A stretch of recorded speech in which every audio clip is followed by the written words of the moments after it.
Good morning, everybody. Day 2 is on us. Truth be told, I'm filming this at night, but I just thought I should say good morning because I think most of you are watching it in the morning. So, anyways, I'm doing this at night. What's on tap for the day? I told you I'd make these videos shorter because I know you do not want to hear my voice. You want to get into what you're doing and get on with your day. So, without further ado, here is what you are doing for the day.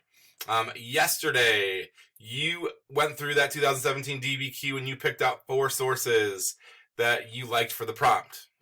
Today, I'm going to have you fill out the AP US History source sheet, which I've linked on Schoology. The AP US History source sheet looks a lot like this. What you are going to do is you are going to fill in what document you did. If you did number 1, you're going to put number 1. If you did number 2, you're going to put number 2. And so on. So you're going to fill out which one you did. You are going to tell me what the document said, like why is it important. Then you are going to answer what point of view or historical significance, or why is the audience that it's aimed at, why is that relevant to the situation. So in this case, it's the colonists and their quest for independence, or their shifting attitude towards independence. Why is that relevant? You're going to do this for each of the 4 documents that you pick. I only need you to do questions 1 and 2. Monday we'll go back and we'll do 3 once you've actually came up with a thesis statement. We're just going to do number 1 and we're going to do number 2 currently. I also want you to watch this video. Once you watch this video, I would like you to like it. That way I kind of know you saw it. The other way I track that you watched it is there's a checklist that I put on here of the things that I want you to do. Watching the video, filling out the sheet are both part of those checklists. Like for today, you looked at both those documents, and that's a good thing. When you watch the video, if you don't watch it all the way to the very end, it doesn't give you credit for watching it. So there's a lot of people that say you did 50% of what I wanted you to do. And I'm sure a lot of people watched the video and probably at the very end was like, okay, that's good. Didn't wait for it to run out completely. You might have to let it run out to actually let it actually, record.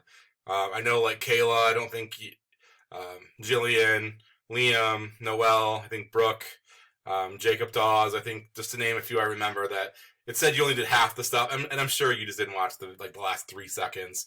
So if you can let it run all the way out, it'll actually record that you watched it. It makes it easier for everybody, just a little FYI. So make sure you like this video in Schoology. If you have any questions, feel free to email me. We don't have office hours on Friday, but I will try my very best to get back with you at some point.